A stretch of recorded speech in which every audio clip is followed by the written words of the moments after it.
So we will go down a bit in memory lane, looking at old ancient hardware. I repair old hardware, but there is another way how you can preserve these things. And this will be done by an FPGA.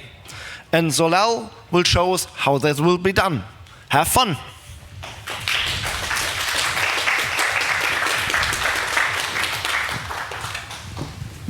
Hello. So first, I'm very happy to be here. I've come to that camp for 5 or 4 times, and I'm happy to present about this subject today. I will talk about PCB reverse engineering and how we can implement an emulator on FPGA. I want to emphasize first, I'm not a specialist. I'm not an electronic engineer. I do that as a hobby. So I may say some bullshit during the talk. So if that's the case, come after and tell me. Don't hesitate. So first, for the youngest, what are arcade video games? So we've seen most of them during the 70s to 2000, and we found this big machine in arcade, bars, and game center. They are dedicated hardware, like each machine is a full computer dedicated to one game with CPU, RAM, ROM, generally custom video chips, custom sound chips, CRT screen, some joystick or input device, and proprietary hardware and software. Each board can be seen as a full computer, if I can say. So why we need to preserve arcade games today? They are between 20 and 50 years old, and they degrade. So if you want to preserve them and play this game in the future, we must find a way to preserve them. So for that, there is multiple steps, multiple things to do. And first, the first problem is EEPROM that have a lifetime, and after that lifetime they may die. Capacitors that can dry out, and custom chips that may be difficult to reproduce if they are not reverse engineered. So how can we preserve arcade video game? The main step, the first step which is done generally is to dump the different ROM on the board. The ROM contain the code of the game, the code which is read by the CPU, GFX, graphics, sound, and all this kind of stuff. Other very important thing is to scan manuals and documentation.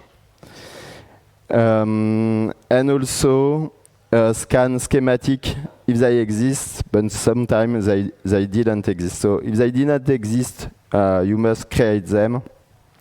And another step is to write some emulator so people can play this game. I talked about emulator before because one of the most known is, oh sorry, I'm a bit in a shift. So who is preserving arcade game today? In front there is MO5, there is National Video Game Museum, Game Preservation Society, so there is a lot of different associations in different places.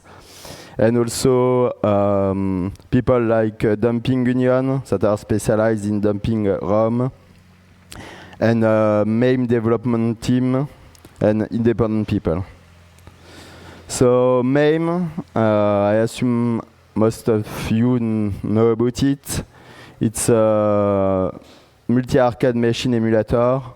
It's an emulator for multiple machines. It's a software emulator, and it supports more than 7,000 games. But the most important part is that MAME is a documentation. They have a lot of stuff documented in it, so you must not just see it as an emulator. It's way more than that. It's kind of an encyclopedia about arcade machine, and it's really important for a lot of people. So if you want to run an original PCB at home, you don't need to have a full arcade cabinet. You can just take the PCB and a super gun. A super gun is a machine where you plug your PCB, because most of the arcade games are in a JAMA format, which is the output. And then you plug a power supply to your super gun, and the super gun will output video to a CRT screen via a SCART cable. Or you can plug a scaler if you want to output video to HDMI. It's useful to have the PCB when you are developing emulator, because at some point you want to make some comparison of what you did with your emulator and the real PCB to be sure of the timing and this kind of stuff. So why I developed FPGA core? My wife offered me Mr. FPGA as a gift. Mr. FPGA is a specialized hardware for emulating video game and all computer. It supports a lot of computer, a lot of video game console, Super Nintendo, Nintendo, and also arcade game. And I was curious about how FPGA works, so I want to play with that. And I was remembering playing Toki, which is a video game with a little monkey when I was a child in a bar, because I'm French, so we play in bar even when we are child. And so I started learning how to develop a core. So what is a Mr. FPGA? It comes from the MIST project, which is kind of the same kind of project but a bit less evolved. It supports multiple cores. It's a community-driven and open source project. It's based on a SOC running on some part Linux, and the other part an FPGA, D10 Nano. And you have different add-on board with SDRAM, I/O, analog output for your CRT or HDMI. And also you can plug any kind of controller on it, like the original game controller for console, for example. There is also some alternatives. There is other projects like CD, which is open source, SuperStation, Mr. Pi, Tang Nano, and also a commercial project like Analog Pocket, which has a support for open source core. Generally, when you write a core in Verilog, you can then port it to the different platforms easily. So what is an FPGA? So an FPGA is mainly used to synthesize hardware before production and to test electronic design. An FPGA is made of reconfigurable logic blocks that are configured to run when some core is loaded on it. And on the Mister, it's used a bit in a different way, because you have a lot of different already synthesized hardware that you will run to play a different game or different video console.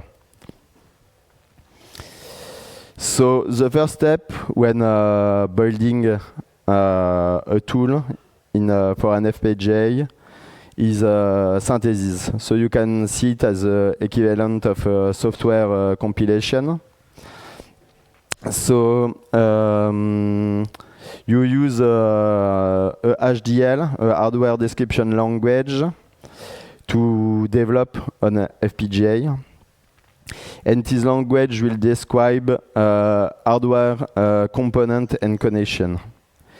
The HDL is then translated to a network list that describes the connection between the different logic gate and flip-flop. Flip-flop can be seen as a register, a small block of memory.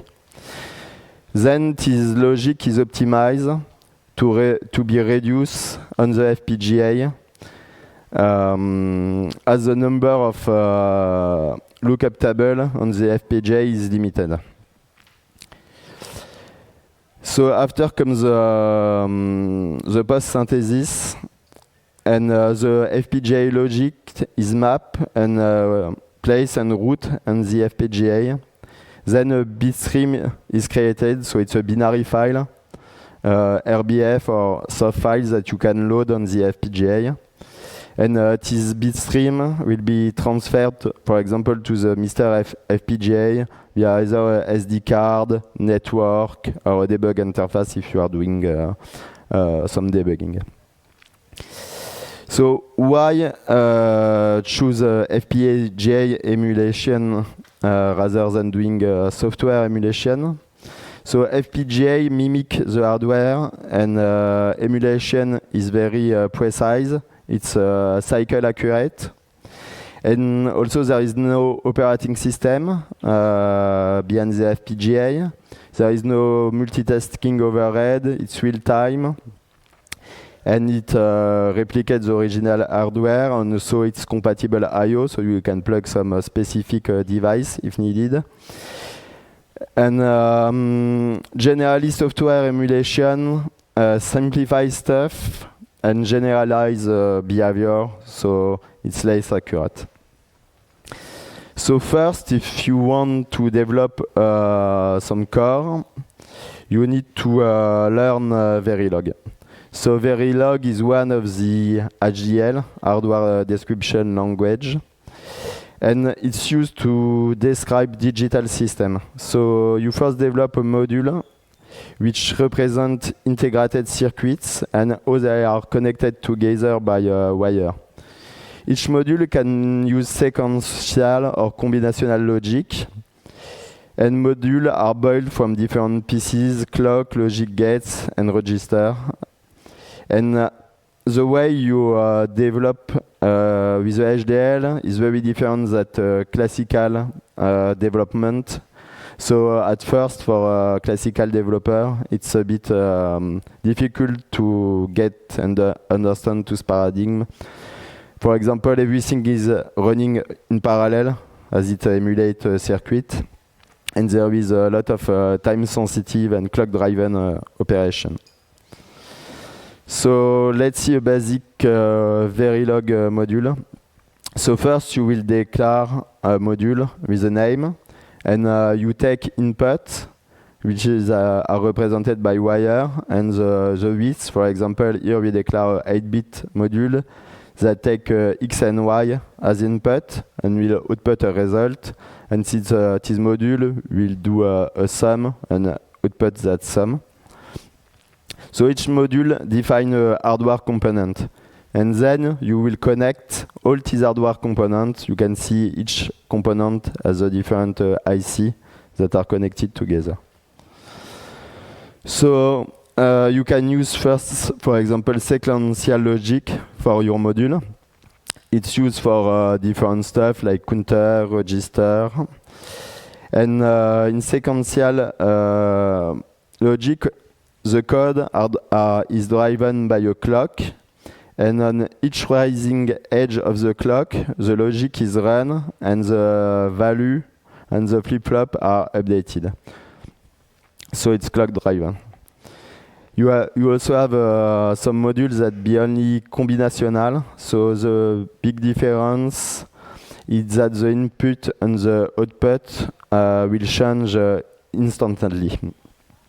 So it is mainly used, for example, to define address bus. So about the tools that you can use, it is the one that I use to develop. There is first Quartus that will compile the code to a byte stream that will be loaded by the Mr. FPGA. And Verilator, which is a simulator. So it simulates the code by generating a binary, by generating C++ code that is compiled, and you can run that code on a computer. You don't need an FPGA for that.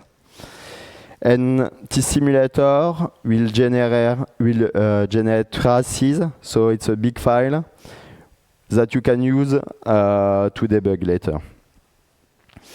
So why use simulation rather than synthesis? So why you will use this simulator and run on your computer rather than running on the FPGA?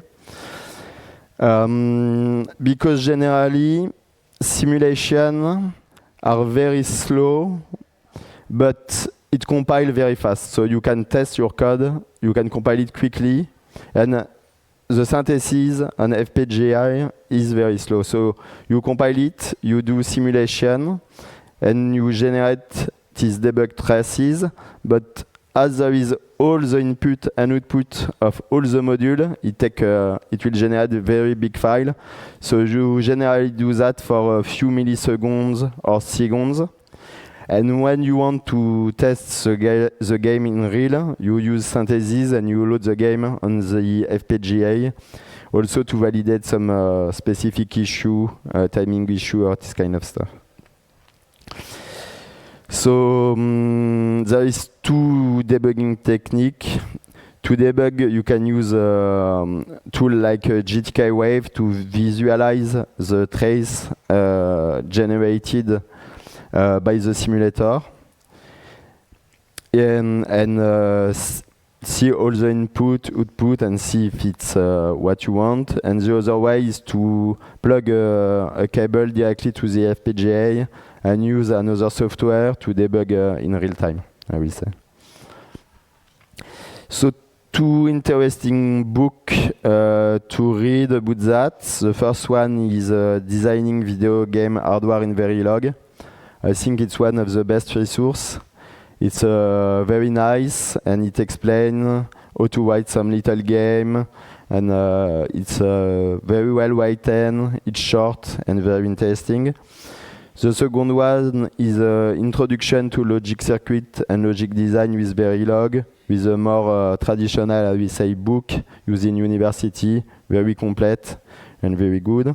And I will recommend for Mr. FPGA two other tutorials. One by Alan SWX with his short introduction to Mist and Mister, and one by Mr. RetroWolf, which is a more complete introduction to how to write course for Mr. FPGA. So let's talk now about the development of the Toki core. So Toki is a run and gun platform game released in 1981 by Tide Corporation. So when you want to start developing a core, you must first identify the different components that are on the PCB, like the CPU, RAM, ROM, and if there is a custom IC. One good website that helps you with that is arcadeitalia.net, which is a big database extracted from MAME with a lot of information. Then you must check if ROM are already available, already dumped. Then see if manual and schematic of the board exist, because it will help you a lot to develop the core. And you can also look at other existing core to see if there is already some module that you can reuse, because some IC are already developed and you can reuse them for your code. And also, as I said before, use MAME because it's a very good source of documentation. So in my case, what was available for the Toki core? There was no schematic, which was a big problem, but there was a lot of information in MAME and already reverse stuff. I have information about video timing, CPU, RAM, IC list, partial bus mapping, and tile and sprite layout. There is also a specific audio sound system in this board that was also reversed partially, at least in MAME. And there was also some information on a PLD archive, which is some kind of specific component. And for the other part, there was no schematics and no reverse engineering of the custom IC that was on that board. So PAL can be found on PLD archive. PAL are kind of a small FPGA, very old small FPGA that contains some information, and it's important to dump them to understand some part of the board. So they was available on PLD archive for that game. They generally use combinational or sequential logic, and they are used to make the BIOS logic on this board.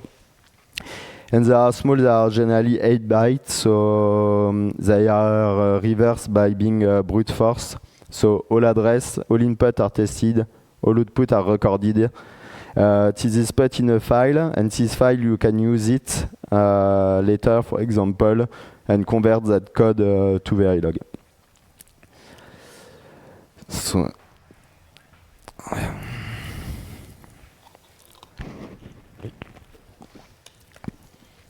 to develop that tool, I use a framework called JTFrame. It's written by Rotego. It's a framework which is dedicated to FPGA arcade development. It provides a lot of dedicated modules that are already ready to use to develop cores. So it's very interesting.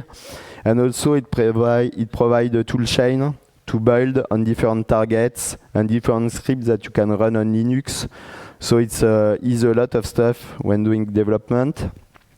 And also it's also provide simulation via Verilator to output images and audio and even generate video. So it's easier to develop and debug. So when starting developing Toki, I have to start by something. I start by doing the HV-Sync module, which is horizontal and vertical syncing. Because generally in arcade game you have a non-standard timing. It's not just NTSC or PAL, it can be a bit different. So you have to adapt this module. And then I plug some controller. I start by seeing if my hardware video syncing module was working well and playing with it. And this module is a module that will drive your screen, your CRT screen, and output a pixel on it. And for the HDMI part, it's handled directly by the Mr. FPGA framework. So once you write that module, you have output for CRT for all screen, but also for HDMI screen. So then the next step is to wire the different parts. So you start, for example, by wiring CPU and RAM. Mr. FPGA clock can be set either to 48 or 96 MHz. Then you derive the clock that you need from that clock. The CPU is 60K at 10 MHz. And the video units, it's in this case at 6 MHz. For the sound, there is a Z80 at 3.57 MHz and two different sound chips. Oki 6295 and Yamaha 3812. So the first step is to define the different address bus and to wire CPU and RAM so you can test them. So to test your CPU, you need some ROM. So the CPU can read that ROM and load some instruction. So in the Mr. FPGA, you can't synthesize the ROM directly on the FPGA because it's not legal to distribute ROM. So you need an external way to load the ROM on the Mr. FPGA, and it's loaded in the SDRAM of the Mr. FPGA. So Mister use some file called MRA. It's in XML format, and you will describe the different zone of the ROM, so it will be mapped in the memory, and you can use them. And these ROM are transferred from Linux SD card or a NAS to the FPGA SDRAM. So once the ROM is loaded, your virtual board should boot normally and run the main code from that ROM. And then you can see if it works well by debugging via the simulators that we see before and looking at the trace and compare the different instructions run by the CPU. You can use also MAME debugger to compare with what you did with the simulation.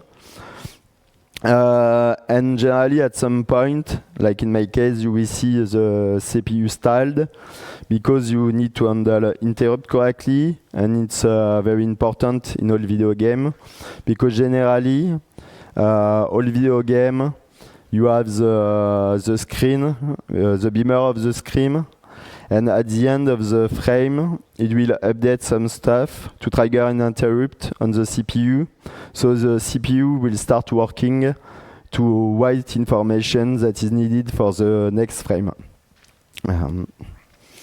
So at that point, when there is an interrupt, the CPU will copy different data to some video RAM chip.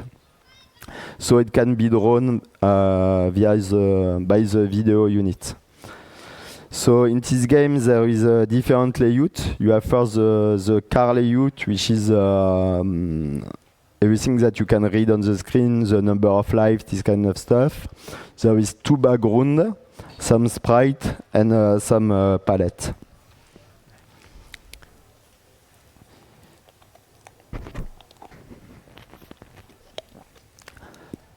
So about the video layer, in Toki, the car layer is of 32 tiles of 8 by 8, and the background is of 64 tiles of 16 by 16, because you have a virtual area which is larger than the screen. The screen is 256 by 256, but the virtual area is of 512 by 512, because there will be some scrolling, so it's defined in advance, so you can have the scrolling defect via the background. And how it works, you have different RAM, one for each stuff, one for the different background, one for sprite. And in the RAM, you have the RAM is divided in different blocks, and it will say, for example, at the first block you must read the GFX in the RAM number 1 and number 2, or the sprite number 3, and then you will draw them. So to be able to write that video unit for Mr. FPGA, what I did first is to write some script to dump to specific RAM to a file when running simulation. And then I wrote a Python script that helped me to understand the RAM format and the pixel format, because they are kind of special. Today we generally have pixels that are packed, like you have RGB packed in 24 bits, for example, 3 times 8 bytes. But all video games use planar format, so you have all the red information together for all the images. It's like you have 3 different images, one with all the red pixel, one the blue, and one the green, and then you combine them together. So I implemented that script, the sprite fetching, so you will read the sprite, then you need to decode it, and then you will do that for the different layer and mix the color together to generate an images. Once I have that working, I implement it in Verilog. So another stuff that give me some problem in this game I had some glitch at the boot of the game, and I see that the VBlank period was not long enough to copy all the data in the RAM before the start of the next frame. So I was suspecting usage of DMA, but I had no info on how it was originally handled because I don't have the schematics. And that was not used by MAME because MAME don't really care about that. They don't need to do that. So by default, I create a specific RAM module. I use 2 RAM modules to copy and swap the content of the RAM at each VBlank. And I got the first playable version, but without sound. Because Toki uses a very specific sound system, and I need to understand different stuff like how the main board, the CPU, the 68K, communicate to the audio board. So normally the main CPU, there is the code of the game, and when the game needs to play music or sound effect, you will ask some the sound system to play this effect. So you need to understand how IRQ work and how the sound system RAM is handled. And RAM of the sound system was kind of encrypted. Also, some very specific stuff in Toki is that the coin counter is handled by the sound board because you need to put a coin to be able to start the game. So concerning the sound CPU, it uses a specific Z80 ROM which is encrypted, and it's a bit strange. The address, which is currently read, is used as a key to decrypt the data. It's kind of a bit swap on XOR. It's not very complex, but you need to figure it. And there is 2 different kind of decryption, one for opcode and one for the data. And there is also another small trick when 2 wires are swapped for the PCM ROM. So the first release of the core, I made the first release of the core for Mister and Analog Pocket with the correct timing and visually correct. I released it as a contribution to Rotego framework. It was mainly based on MAME. It was great for players, but not ideal for preservation. So I say, okay, let's now try to do to enhance it by doing real hardware reverse engineering and by building the schematics. So for that, you need to reverse engineering all unknown and custom integrated circuits. And also there was some PROM that was never used in MAME, so a kind of ROM that was not read by MAME, that should be used by somewhere. And the goal was to implement everything as close as possible as the original. So when you want to do hardware PCB reverse engineering, this is some of the stuff that you can use. You need a multimeter because you want to test the different pins to draw your schematic. I also use what I call an aluminum sweeper. So you take some aluminum, you fold it, so you can pass it on the PCB and touch different zones at the same time. So it takes a bit less time. A magnifying glass or microscope. You can use also a light table, so you have light on your PCB and it's easier to see the different wire and connection. You will also need a logic analyzer. You may need an EEPROM reader and sometimes desoldering station if you need to desolder some component to test them. And there is also another interesting project, which is PicoROM, made by WikaWika, which is a fake ROMs that you can plug on the board, and you can run some code from your computer on it, and it helps to reverse the video part, I will say. So now, how to make a schematic. So you have to map every chip connection. So you can use a multimeter in continuity mode and test the different points, or use the aluminum sweeper that you've seen in the previous photo. And that took a lot of time because even if it's all board, there is a lot of components on it. There is auto-probing tool, but it's really for professional. And once you have done that, you can start to draw your schematic into KiCad.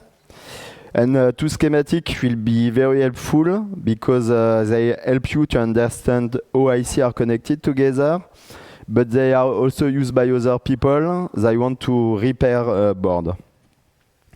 So about this topic, I recommend some book, the 3 books by Tian Tiong'Eng, which are very nice. And if you want to go further, Microcontroller Exploit by Travis Goodspeed. So how you reverse custom IC with a logic analyzer. So Toki contain a lot of custom IC. Some of them were hidden behind epoxy. So I use the logic analyzer to record trace of every input and output. I also developed a tool to merge these different traces together because I have only a 16 input logic analyzer. And sometimes, because these IC are not very complex, in fact, you can deduce the logic by looking at the traces. Then it exists more advanced method like desoldering component, sending signal to them, and to try to understand the output, or to decap the chip, but it require very advanced and specific knowledge. There is another stuff that is done sometime. There is a lot of bootleg that exists in hardware. And specifically for Toki, it's very hard to find the original PCB. You will find a lot of bootleg, but sometimes it's interesting because some chipset was reverse engineered already and replaced by a standard component. So you can look at this component to understand how it works. So the first component that I reversed was SEI 50BU, which is the HV Sync component.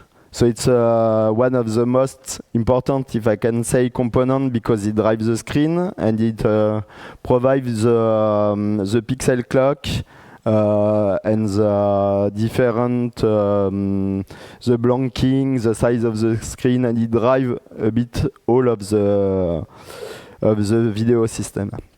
So I did it by looking at the traces. And if you look at the picture, you will see that the trace is bigger and bigger and bigger. For example, it is just some part of the chips. So if you combine that together, you will see it look like a counter that is incremented each time. And at the end of this counter, you will know the number of pixels of the row and the 8. The second one was say 10BU, which is a shift register, and it's used to get pixel at each video clock shift. So it's a kind of serializer that takes 16 bits of RAM data and output 4 bits of pixel color. And then the say 21, which is another, which is used for scrolling. So it takes as input some screen position and some scrolling that come from the CPU and returns the current position of the different background. And the last one was the HG0140. And it's a kind of a partial color mixer. It's used in color mixing with other IC. and it takes 4 bits of color, 4 bits of palette, and some mask, and output 8 bits of pixel. And this one has 4 modes of operation, so it's used on the board for different stuff. So I start by creating. I've done like 40% of the schematic of the board, and 1 month ago I got a good surprise. Someone uploaded the original schematic of Toki on PLD archive 36 years after the game was released, so it was a bit incredible because a lot of people was looking for them. I look on eBay, I look on a lot of stuff, I never find them. And in fact, I was developing and making the schematic. Before it was not on the website, I come back to look and download some information on PLD, and I said, why there is a new PDF? What is it? It's not possible. And there was a full schematic, original one. So it's really cool, because now I can use that schematic to build a new version, which will be very like the original. And I want to release that final version by the end of the year. So if you want to contribute, you can. There is a lot of stuff that you can do. You can do prompts, scan documentation, do schematic, develop course, and I think that anyone can help and contribute. And if you have a question, you can come to the Lambda Village. We'll have a nice party, and we'll discuss together. And I'm also available online on Blue Sky. I have a coffee and a GitHub. Thank you. And I will thank also everyone that helped me and support me to develop the core. And thank you, and also everyone that play and enjoy the game.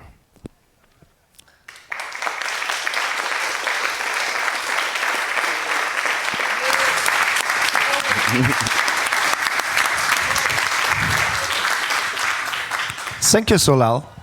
Any questions?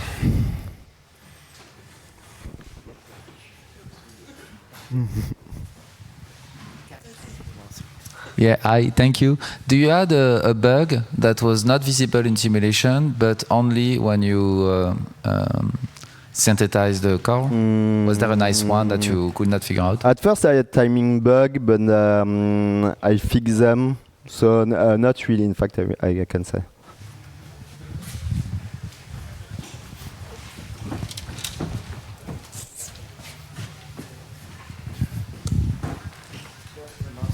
Yes. Yeah, first question, is your wife still happy she gave you this board? Sorry? Is your wife still happy she gave you this board? Not that much, because yes, it takes a lot of time. And my second question is, how do you think this board will be over 30 years? Sorry? How will this board be over 30 years? I didn't get it. Oh, in 30 years, what? I don't really get the question. So. Okay, 30 years ago, they developed this game, and they made a board which is deteriorating now. Yeah. And I wonder, how do you think how your board is over 30 years? I still don't get it. So. You don't understand. Okay, then I give up, I think. But we can discuss that.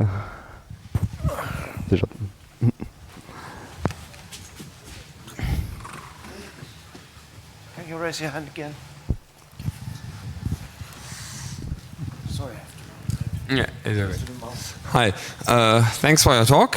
When I was looking at code of the old arcade board SkyShark, I found that there are several points in code where actually there's some type of copy protection, try to prevent bootlog. Have you run into points and issues where the emulation would not run because of such old check loops or whatever that check some strange parts to prevent bootleg? In this game, you mean? Excuse me? In that game? In the game that you looked at, you also run across points where there are strange types of code with self-verification or hard verification, which was originally meant to prevent bootlegs? Not sure. I think the way to prevent bootleg was all the custom chips that I reversed because they are difficult to reverse, and also some steps that were behind epoxy to hide them.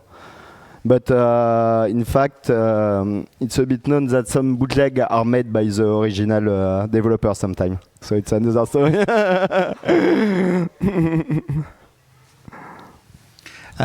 You said that there is a party at the Lambda village, but doesn't the loud music is stopped at now? But we are after now, so it's okay.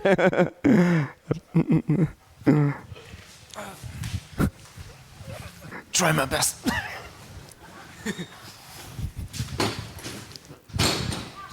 Thank you for the talk. What systems, arcade systems, do you think are most at risk of being lost media in the future?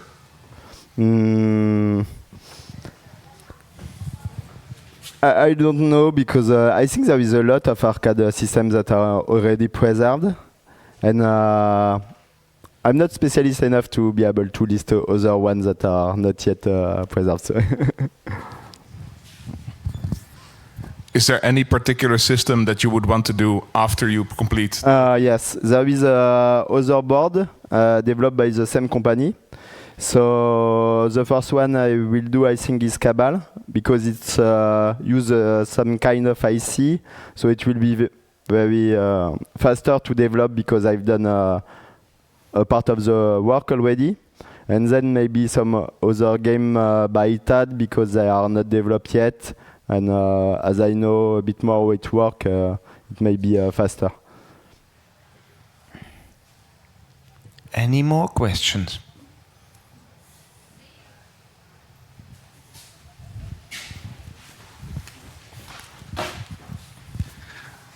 Thank you for a wonderful talk. Thank you. So as you go, I suppose, as you go developing this, I suppose you learn a lot basically by yourself already. Do you have any plans to organize the learnings that you have, that you obtain, into some form of like tips, documentation, some kind of guide or tutorials how to do this, so other people can do it, like build on what you built essentially and what you learned? I was thinking about it, but no, I didn't do it really. Maybe one day. I do it a bit via the presentation, but I put some pointer in the presentation and some YouTube tutorials that are quite good to start and learn about it. Another question? So no more sport for me. Okay. So thank you, Sola. Thank you.